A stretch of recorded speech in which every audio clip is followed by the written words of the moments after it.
제목으로 함께 말씀을 나누겠습니다. 여러분, 예수님을 믿고 신앙생활 하면은 반드시 우리의 삶에 변화가 있어야 합니다.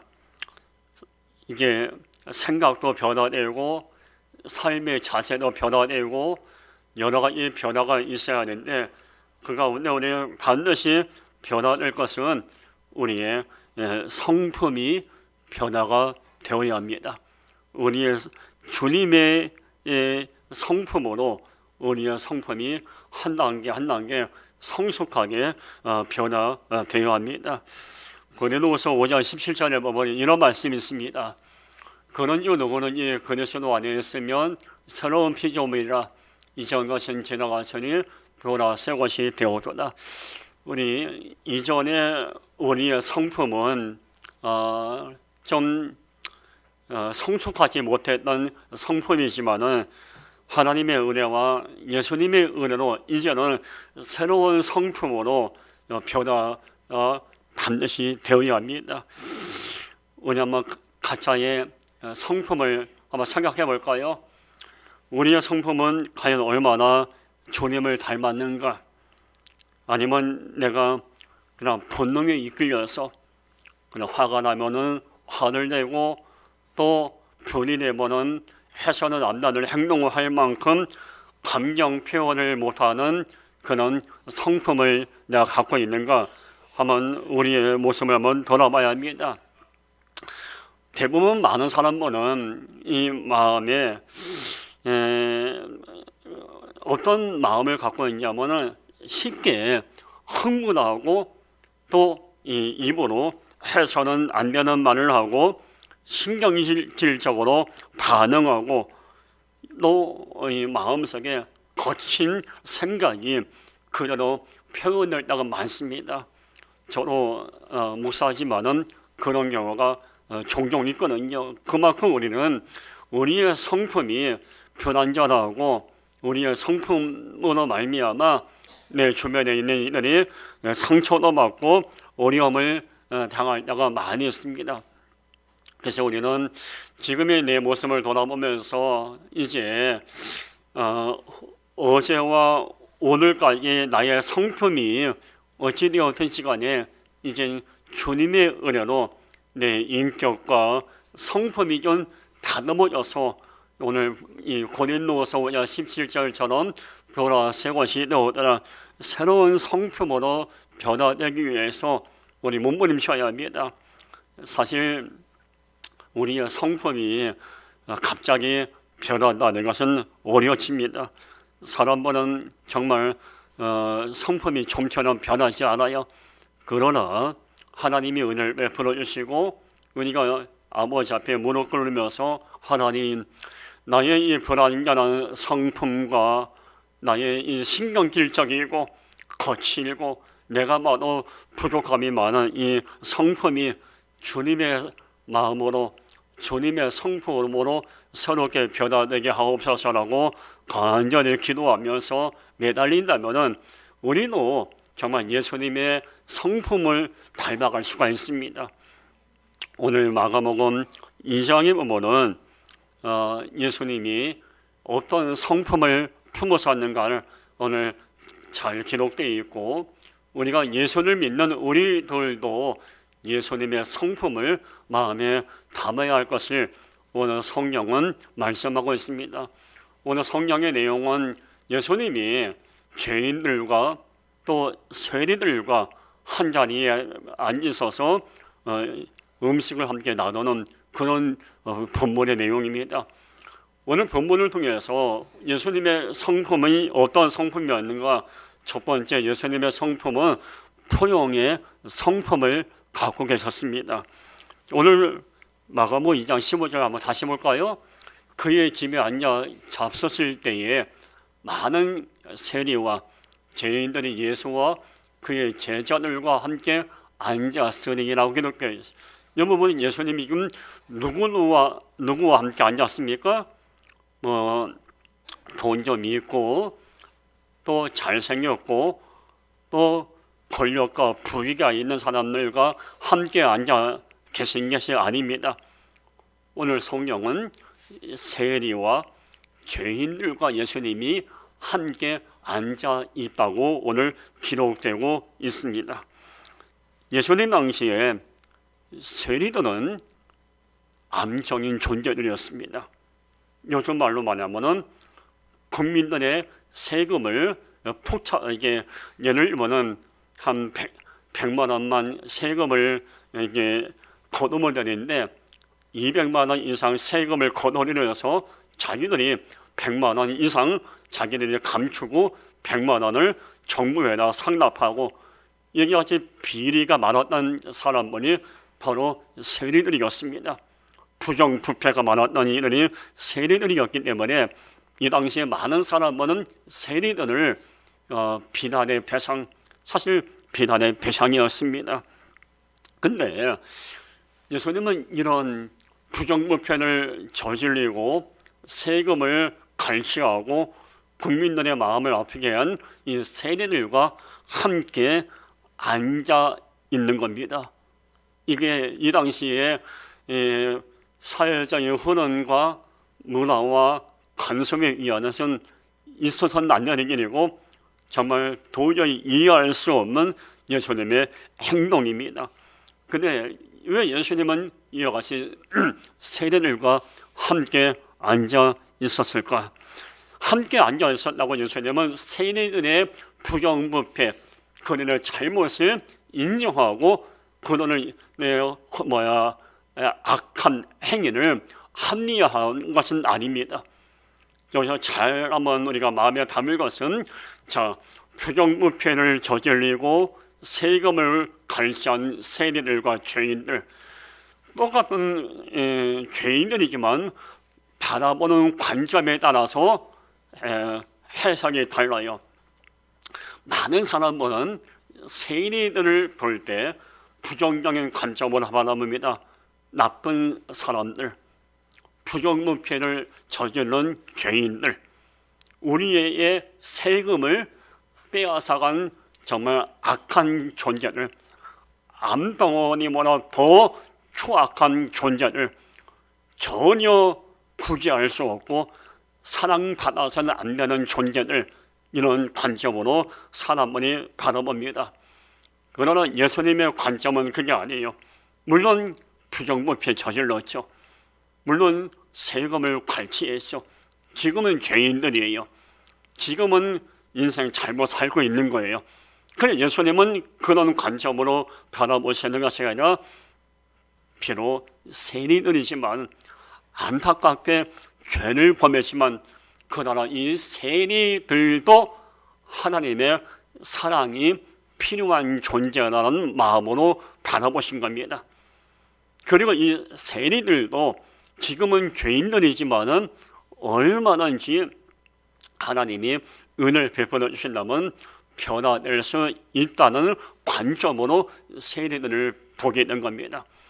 그리고 세 번째, 이 세리들은 지금은 죄인이지만은 나와 함께 대화를 나누고 나와 함께 말씀을 나누면 이 세리들도 변화될 수 있다는 변화되는 미래의 모습을 바라봅니다. 그래서 예수님은 이런 관점으로 하나님의 사랑에 필요한 존재들, 변화될 수 있는 존재들, 또 하나님의 손길이 필요한 존재들, 이 사람의 미래를 바라보았기 때문에 이런 포용력을 갖고 이들과 함께 한 자리에 함께 앉아 계셨던 것입니다. 예수님의 위대함이 어디 있습니까? 품을 수 없는 사람들까지 품고 용서할 수 없는 사람들까지 용서하시고 포용할 수 없는 사람들까지 다 포용하셨다는 게 예수님의 위대함인 겁니다. 여러분, 포용이 뭘까요? 포용은 남을 아량했고 너그럽게 감사드린다는 이런 한자 의미가 있습니다. 그러나 이게 일반적인 포용이란 단어 뜻이지만은 성경에서 말하는 이 포용이란 의미는 하나님의 마음으로 포용할 수 없는 그 사람들까지 마음에 담으려고 몸부림치는 것, 이게 포용이에요. 사실 우리가 진정 예수님을 닮아가는 제자라면은 이 포용의 성품을 우리가 품어야 하는데, 이렇게 설교하는 저 자신부터 이런 포용의 자세가 없을 때가 얼마나 많은지 모릅니다. 할 수만 있으면 막 비난하고 막 거칠게 행동하고 말하고, 분이 나는 대로 내가 몸이 가는 대로 행동을 해서 가정과 교회와 공동체를 무너뜨리고 상처를 주고 힘들게 하는 이런 모습들이 우리 안에 얼마나 많이 있습니까? 오늘 저는 이렇게 설교를 하고 있지만은 이 설교는 저에게는 해당되는 말이에요. 저는 입으로 설교하고 있지만 이 설교를 귀로 저도 듣고 있는 겁니다. 우리 정말 지금 이 시대에 우리에게 필요한 것은 포용의 성품이에요. 고린도전서 4장 8절 볼까요? 무엇보다 뜨겁게 서로 사랑할지니 사랑은 허다한 죄를 덮느니라. 진정 사랑은 덮어주는 거예요. 오늘 마가복음 본문에서 세리들과 죄인들, 아까 말씀을 했지만 똑같은 죄인들인데 사람은 이 세리들의 죄를 덮어주지 않았어요. 그저 말했어요. 부정부패를 저질렀기 때문에 저 사람은 당연히 재판받아 죽어야 한다. 그래서 말씀은 많은 사람은 세리들의 허물과 죄를 끄집어냈어요. 끄집어내는 인생이 있는가 하면은 예수님처럼 덮어주는 인생이 있어요. 제가 분명히 아까 말씀을 했어요. 예수님을 그렇다고 세리들의 부정부패 잘못을 잘했다 하신 건 아니에요.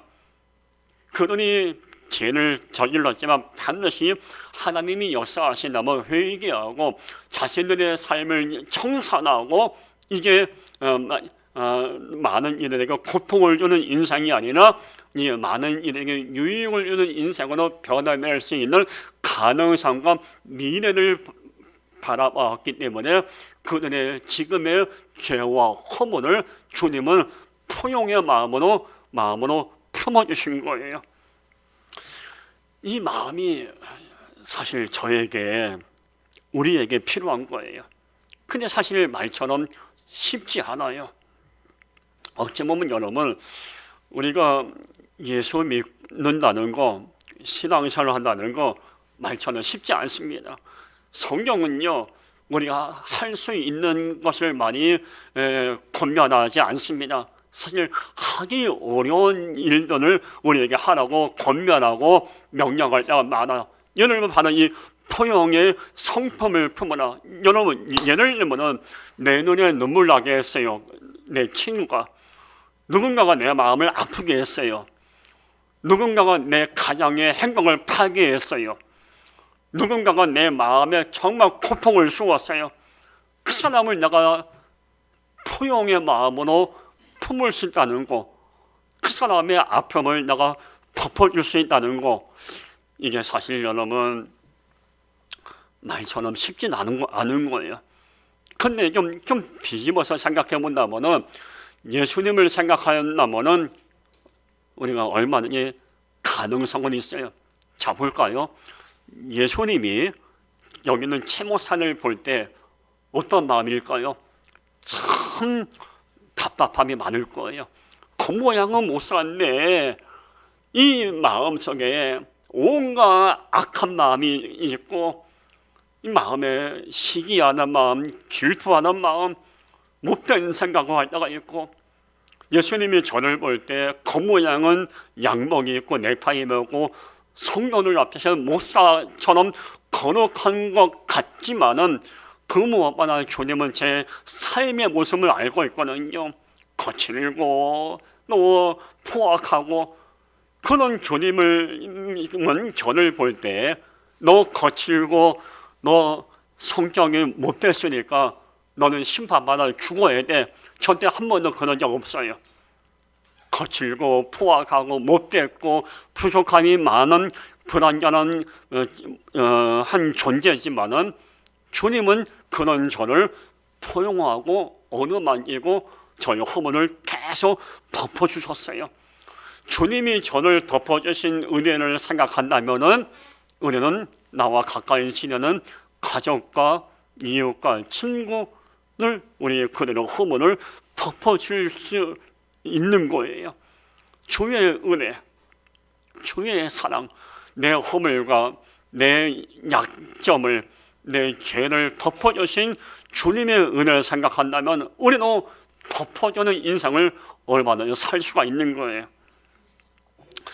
저도 목회하면서 참 아쉬움이 많아요. 지금 돌아보면은 좀 더 덮어주었으면 좋았을 텐데 그런 후회하는 마음이 있습니다. 그 당시에 좀 더 내가 어루만져 주었어야 하는데 라는 아쉬움도 많습니다. 그러면서 이제 조금씩 이제 개척을 하고 난 이후에 제 나름대로 볼 때 교만은 아니고 이제 조금 목회에 철이 들어가면서 이제 사랑이 뭔지, 예수님의 포용의 성품이 뭔지 조금은 알 것 같아요.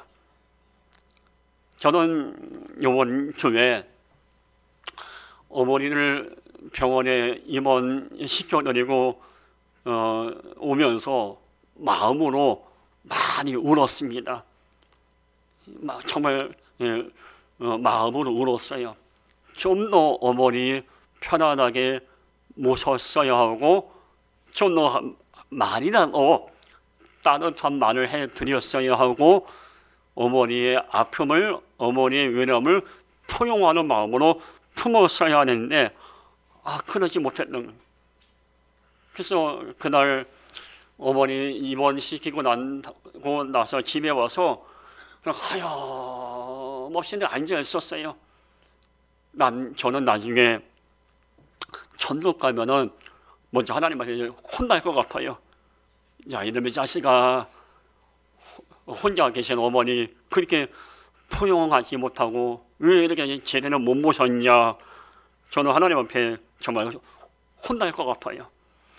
정말 여러분, 우리 한 번밖에 살지 못하는 인생, 좀 주님의 포용의 성품을 우리가 좀 마음에 담아서 좀 덮어주고 좀 이해하고 상대방 생각을 좀 존중하고, 나 때문에 상대방이 얼마나 힘들까 아플까 이런 마음이 좀 우리에게 좀 필요한데 그게 안 될 때가 참 많잖아요. 마태복음 11장 29절에 뭐라고 기록되어 나는 마음이 온유하고 겸손하니. 예수님의 성품은 온유한 성품이에요. 근데 이 온유한 뜻을 보면은 다 품어준다는 뜻이 있어요. 포용의 성품이 포용이 만약 온유예요. 제가 저의 사명은 여러분을 더 주님의 마음을 닮아서 포용하려고 몸부림치는 거고, 여러분도 목사를 포용하고, 집에서는 자식들은 부모님을 포용하는 마음으로 품어주고, 부모님은 자식들을 포용의 마음으로 이해하고 사랑하고, 남편은 아내의 눈물에 담겨 있는 아픔을 포용하고, 내 아내가 얼마나 힘들었을까를 이해하고, 또 아내는 남편의 외로움, 남편의 그 힘든 삶의 순간을 포용하고, 또 자식들은 형제들끼리 우리 누나와 내 동생이, 내 오빠가 얼마나 어려울까 서로의 아픔을 나누고 포용하는 이 포용과 온유의 마음, 이 온유의 성품이 우리에게 필요한 겁니다. 지금 우리들의 기도 제목이 무엇이 되어야 하겠습니까? 하나님, 건강을 주옵소서, 물질을 주옵소서. 이게 우리의 기도 제목이 되어야 하겠습니까? 물론 그 기도 제목도 필요하지만 지금 우리에게 필요한 기도 제목은 하나님, 내 마음이 자리 잡고 있는 이 악한 감정을, 못된 성품을 다 주님의 성품으로 변화되게 하옵소서. 이게 우리 기도 제목이어야 돼요. 감정을 앞세우면서 내가 본능대로 말하고 본능대로 행동하는 이 삶을 정리하고 이제 내가 먼저 손 내밀고 마음의 문을 열 수 있을 만큼의 포용의 성품이 내 마음에 임하옵소서라고 기도할 수 있어야 돼요. 내가 먼저 손 내밀어야 돼요. 내 생각만 맞고 내 판단과 내 결정만 맞다는 이 고집 다 십자가에 못 박고 내 생각이 틀리고 내 남편과 내 아내, 내 부모님의 생각이 맞을 수 있다고 상대방을 인정하고 존중할 수 있는 이 주님의 온유한 성품이 내 안에 임하기 위해서 기도할 수 있어야 돼요. 두 번째, 예수님은 어떤 성품을 갖고 계셨냐면 공감의 성품이 있습니다. 공감의 성품. 오늘 마가복음 2장 16절 보면요, 바리새인이 서기관들이 예수께 죄인 및 세리들과 함께 잡숫 있는 것을 보고, 여러분, 예수님이 세리들과 함께 한자리에 앉아 계신 것만 해도 파격적인 거예요. 근데 예수님은 지금 세리들과 함께 음식을 함께 나누고 있는 거예요. 여러분, 지금 근데 가만히 이 본문을 한번 생각해 볼까요? 지금 세리들은 예수님을 만나기 전에 늘 비난만 받았습니다. 아유, 오늘 나와 함께 점심 한번 먹자. 누구 하나 밥 한번 먹자고 제안을 받은 적이 없어요. 늘 손가락질만 당하고 저거 나쁜 놈이야. 저걸 죽어야 돼. 늘 이런 비난, 이런 손가락질만 하고 누구 하나 나와 함께 맛있는 음식 함께 나누자는 말조차 들어보지 못했던 이 세리들이 어느 날 갑자기 예수님이 오셔서 함께 음식을 나누자, 함께 앉아서 음식을 나눈 거예요. 여기서 세리들은 감동을 받습니다. 도대체 이 사람이 누구길래, 이 나사렛 예수 이 사람이 누구길래 우리와 함께 밥을 먹지? 이해할 수는 없었고 알 수는 없었지만은 왠지 모르게 마음에 감동이 되는 거예요. 왜? 여태까지 한 번도 나에게 와서 밥 먹자고 한 사람이 없는데 예수는 밥 먹자고 먼저 제안을 하고 밥을 먹는데 외식과 형식이 아니라 정말 기쁨으로 밥을 먹으면서 내 이야기를 들어주고 계신 거예요. 이런 말씀을 오늘 가만히 한번 앞뒤를 문장을 한번 가만히 보세요. 지금 예수님은 단순하게 세리들과 음식을 드신 게 아니에요. 음식을 드시면서 세리들의 이야기를 들어주신 거예요. 여러분, 사람이라는 게 언제 진실된 얘기가 많이 나옵니까? 음식을 나누고 커피나 차를 나눌 때 사람은 이야기를 많이 나눕니다. 음식을 나누면서 이야기를 주고받을 때 진실된 이야기가 많이 오고 갑니다. 세리들이 볼 때 함께 음식을 나누고자 하는 예수님을 보면서 감동을 받죠. 그러면서 세리들은 분명히 자신들의 이야기를 나눕니다. 대표적인 인물이 누구죠? 삭개오죠. 삭개오는 예수님께 뭐라고 이야기합니까? 나는 토색한 것이 있으면 사배로 갚겠나이다. 사실 삭개오는 남의 것을 토색한 것이 많은 죄인이었어요. 그래서 삭개오는 정말 직접 나는 죄인입니다라고 얘기를 못했지만 좀 우회적으로 나는 남의 것을 토색하고 비리를 저지르는 죄인입니다라고 고백을 한 거예요. 예수님은 삭개오와 함께 음식을 나누면서 그걸 다 들어주신 거예요. 그 예수님이 이 마가복음 2장에서도 똑같이 또 다른 세리들과 함께 음식을 드시면서 그들의 이야기를 들어주는 거예요. 근데 예수님은 그들의 이야기를 들어주면서 그래, 너 나쁜 놈이야. 왜 남이 세금을 갈취했냐? 아니, 너 100만 원만 세금을 걷어들이면 되지. 왜 200만 원을 걷어내서 국민을 너네 피눈물 나게 했냐? 이렇게 한마디 말씀하지 않고 예수님은 듣기만 하십니다. 듣기만 하는 거예요. 근데 세례를 보니까 또 이해가 안 가는 거예요. 아니 웬만한 사람들 같았으면 뭔가 책망하는지 뭔가 이 말이 있을 텐데 전혀 말하지 않고 음식만 드시면서 내 이야기를 듣고 계신 예수님의 모습에 또 한번 이해가 안 가면서 감동이 되는 거예요. 근데 가만히 보니까 예수님은 듣기만 하는 것이 아니라 들으시면서 음식을 드시면서 내가 이야기할 때마다 고개를 끄덕끄덕거리시는 거예요. 여러분 고개를 끄덕끄덕거린다니 뭡니까? 상대방의 말을 공감한다는 거예요. 지금 예수님은 세리들이 세금을 갈취하고 부정부패한 것을 공감한 게 아니에요. 세리들의 연약성, 세금을 포착하고 부정부패를 할 수밖에 없을 만큼 자기의 감정을 관리하지 못한 세리들의 부족함, 이 약한 존재라는 것에 주님은 공감하신 거예요. 여기서 마가복음 1장 16절에서 주님은 세리들의 그들의 부족함, 연약함, 그들이 아직은 이 본문에는 내가 죄인입니다, 이제 회개하고 열심히 살겠다고 세리들이 삭개오처럼 고백하진 않았지만은 예수님은 그 고백이 나올 걸 믿고 세리들의 삶을 공감한 거예요. 비록 죄를 범했지만은 외로웠을 거다.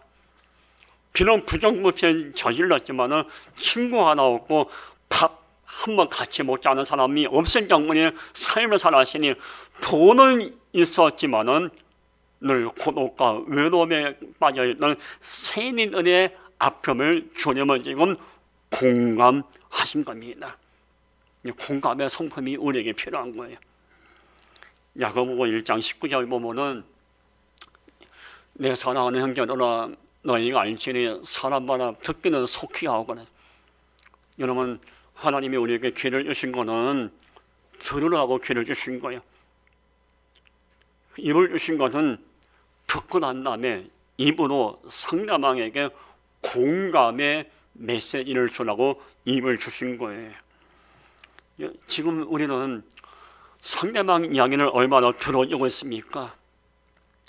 교회에서 간혹 가다가 재직회를 하면은 간혹 가다가 갈등을 일으키고 싸우는 교회가 개종 간혹 하나 있습니다. 왜 그럴까요? 상대방 말을 듣지 않고 내 말만 하니까 갈등이 생기는 거예요. 부부 사이에도, 부모와 자식 사이에도, 친구 사이에도 상대방 이야기를 듣고 내가 정말 공감하면은 갈등이 일어나지 않아요. 아까도 제가 말씀드렸지만 저도 목회를 하면서 지금 저의 목회를 돌아볼 때 그때 정말 더 듣는 일에 내가 귀가 더 열려 있었어야 하는데 그냥 아쉬웠고 아쉬움이고 이 마음에 늘 마음이 안타까운 거예요. 상대방 이야기를 들어줄 수 있어야 돼요. 예수님이 비록 죄인들이었지만은 세리들의 이야기를 들어주신 것처럼 정말 의뢰롭고 정말 성숙한 교회가 되길 원한다면 목사가 먼저 성도들의 이야기를 듣고 공감해야 돼요. 그리고 우리 성도들이 얼마나 힘들었을까, 얼마나 아파하고 있는 걸 공감하고 품으려고 해야 돼요. 이게 성숙한 교회예요. 가정도 마찬가지 아니겠습니까? 가정도 마찬가지예요. 가정도 내 사랑하는 부모님, 홀로 계신 어머니, 홀로 계신 아버지의 삶의 이야기를 들어줘야 돼요. 그리고 우리 어머니가, 우리 아버지가, 내 남편이, 내 아내가, 내 자식들이 얼마나 내가 알지 못하는 아픔 때문에 힘들어할까 듣고 공감할 수 있어야 되는 거예요. 이래야만이 가정이 행복이 깨지지가 않는 거예요. 로마서 12장 15절 보면은 즐거워하는 자들과 함께 즐거워하고 우는 자들과 함께 울라. 우리 교회의 핵심 말씀이에요. 이 주 앞에 있죠. 맨 밑에 즐거워하는 자들과 함께 즐거워, 우는 자들과 함께 울라.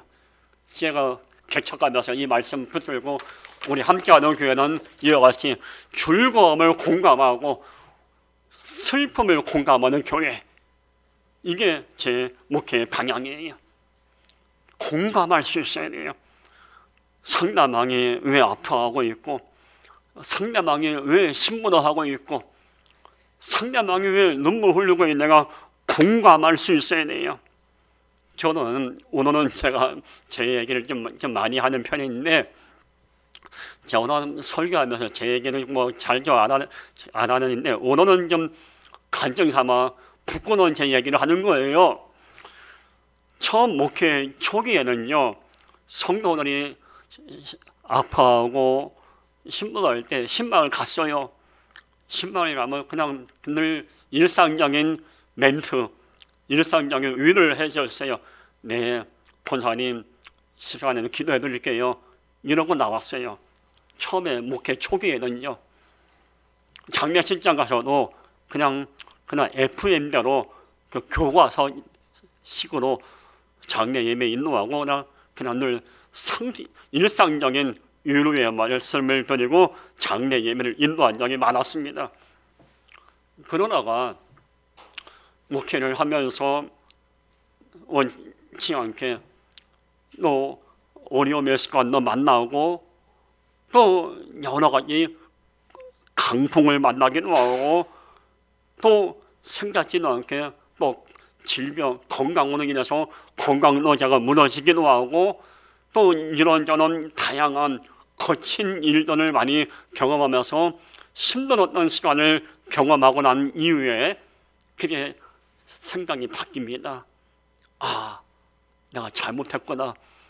그동안 성도들에게 정말 그들의 아픔과 그들의 슬픔을 내가 주님의 마음을 품고 공감하지 못했구나. 그냥 상투적인 위로만 했구나. 회개 많이 했습니다. 그러고 나서 깨닫고 난 이후에는 이제 힘들고 어려운 시간을 보내고 성도들이 계시다면 정말 그들의 아픔이, 그들의 눈물이 내 아픔이었고 내 눈물이었습니다.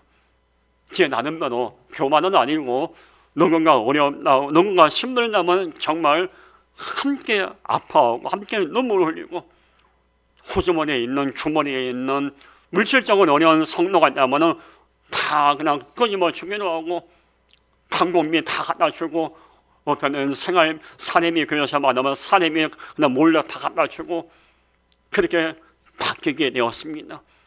공감, 함께 즐거움을 공감하고 함께 아픔을 나누고. 그런데 여러분, 우리가 공감할 수 있는 가장 아는 방법은 뭔지 아십니까? 돈을 주고 먹을 거 주고, 이게 가장 아는 공감의 방법일까요? 아니에요. 공감의 가장 아는 방법은 예수님처럼 하면 돼요. 예수님처럼 하면 돼요. 어떻게 하면 될까요? 예수님처럼 손을 내밀고 손을 붙잡아야 되는 게 가장 좋은 공감의 표현이에요. 마가복음 8장 23절 보면은요, 예수께서 맹인의 손을 붙잡으시고 나온 기록되어 있어요. 예수님은 맹인뿐만 아니라 소외되고 어렵고 힘든 이를 손을 많이 잡아줬어요. 여러분 알잖아요. 내가 힘들고 내가 어려울 때 손을 이렇게 잡아줄, 누군가가 내 손을 잡아준다면 얼마나 위로가 됩니까? 사실 힘들고 어려운 사람인데 이런 저런 얘기 필요 없어요. 그냥 정말 진심을 담아서 손 한번 살며시 잡아주면 되는 거예요. 손 잡아주는 게 가장 아는 마음 공감의 표현이에요. 이거 좀 필요 없어요. 손 잡아주면서 마음으로 당신을 위해 기도할게요. 힘내시죠. 손을 통해서, 내 손을 통해서 따뜻한 이 체온을 통해서 그 사람의 아픔을 함께 공유하고 공감하는 거예요. 저는 우리 큰딸 다원이가 지난 4월에 서울대학병원에 입원을 하고 좀 많이 적응 아닌데 많이 힘들었어요. 기도 많이 하고 함께 나눈 바로 격려하고 위로해 주려고 우리 집사람과 많이 노력을 했습니다. 간혹 가다가 우리 다원이 제가 손을 잡아줬어요. 아무 말 안 해요. 손을 잡아준, 아빠가 손을 잡아준다는 얘기 뭡니까? 그냥 위로해 주는 거예요. 10년 딸내미 이런 저런 필요 없는 거예요. 손을 잡아주는 것 자체만 해도 함께 아픔을 공감하고 싶었는 거예요. 이게 지금 우리에게 필요한 거예요. 하나님이 우리에게 이 손을 주신 이유가 뭔지 아십니까? 이걸로 남을 비난하고 손가락질하고 물건 빼앗으라고 이 손을 준 게 아니에요. 이 손을 주신 이유는 힘들고 어려운 일이 있다면 손을 잡아주는 위로의 도구로 사용하라고 이 손을 주신 거예요. 지금 우리는 손을 붙잡고 손을 잡아이면서 공감의 삶을 살고 있습니까? 여러분, 예수 오래 믿고 신앙생활하는 것이 중요한 것이 아니라 주님의 성품, 포용의 성품, 공감의 성품을 닮아 성숙한 삶을 살아가는 게 더 귀하고 더 아름다운 거예요. 포용의 성품을 주옵소서, 공감의 성품을 주옵소서. 그 사람이 먼저 손 내밀기 전에 내가 먼저 손 내밀고 손을 잡아주게 하옵소서. 이게 포용과 공감의 성품을 갖고 있는 자들의 삶의 모습인 것입니다.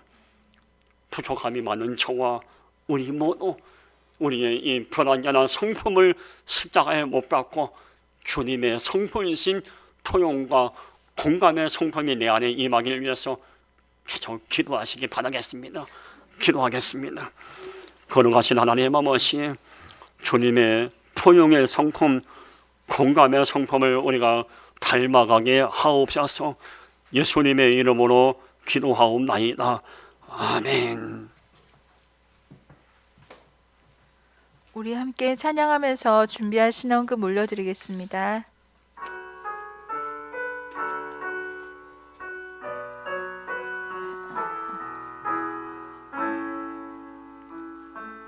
우리 보좌 앞에 모였네.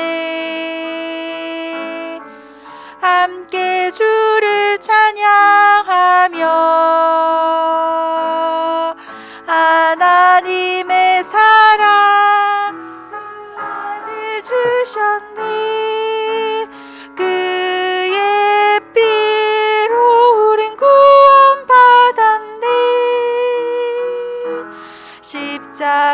십자가에서 쏟으신 그 사랑 강같이 온 땅에 흘러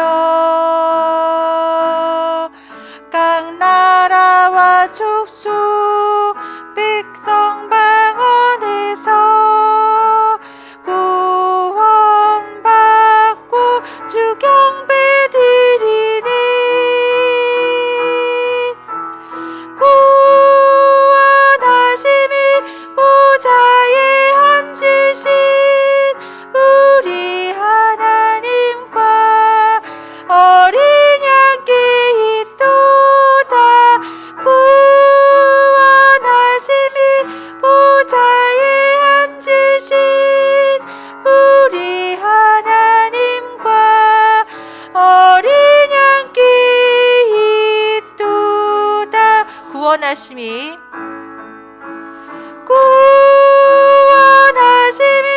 보좌에 앉으신 우리 하나님과 어린 양께 있도다. 구원하심이 보좌에 앉으신 우리 하나님과 어린 양께 있도다. 아멘. 우리 다 같이 다짐과 감격에 올리겠습니다. 하나님, 포용과 공감의 삶을 살겠나이다. 더 살아가게 하옵소서. 이 기도 제목 갖고 주여 삼창하며 기도하겠습니다. 주여, 주여, 주여, 아버지 하나님, 우리 마음속에 포용의 마음이 임하기 원합니다. 공감의 성품이 임하기 원합니다. 이러한 삶을 살겠나이다. 우리의 불완전한 성격, 불완전한 마음을 다 내려놓고 오직 아버지 앞에 얼마나 서길 원합니다. 더 사랑의 마음이 임하길 원하며 이해의 마음의 폭이 넓어지게 하시고 아버지 앞에 온전히 설 수 있도록 은혜를 베풀어 주옵소서. 걸어가신 아버지 앞에 이 시간에 간절히 기도합니다. 우리의 불완전한 성품을 아버지 앞에 내어놓고 주님의 성품으로 변화되기 위해서 오늘도 간절히 기도합니다. 내 이기적인 생각, 거칠고 신경일적이고 본능에 매여있는 내 마음의 자세를 십자가에 못 박고 아버지 앞에 올바로 서기를 원합니다. 긍휼과 은혜를 베푸는 주시어서 우리의 삶의 모든 모습만이 변화될 수 있도록 은혜를 베풀어 주옵소서. 주의 놀라운 은혜가 임하길 원합니다. 우리 하나님의 귀하신 은혜가 임하길 원합니다. 예수님의 성품이 내 성품이 되게 하시고 예수님의 마음이 내 마음이 되게 하시고 예수님의 삶의 모습이 내 삶의 모습이 될 수 있도록 은혜를 베풀어 주옵소서. 주의 놀라운 은혜가 임하길 원합니다. 자녀의 갈급함이 해결되기 원하며 목마름이 풀어지길 원하며 저들의 모든 삶 속에 하나님의 귀한 은혜가 임하길 원합니다. 오른손으로 붙잡아 주옵소서. 따뜻하게 어루만져 주옵소서. 주의 인도하심을 함께하여 주옵소서. 저들의 앞길을 인도하여 주옵소서. 눈물이 변하여 보석이 되게 하여 주옵소서.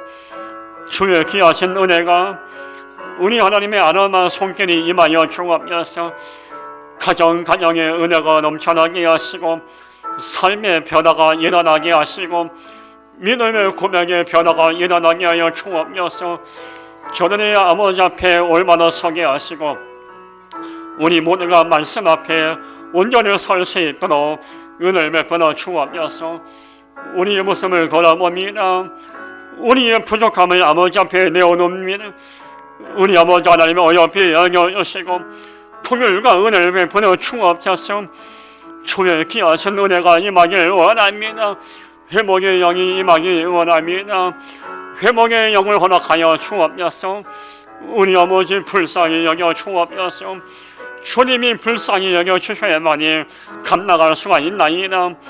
아버지의 은혜가 아버지의 사랑이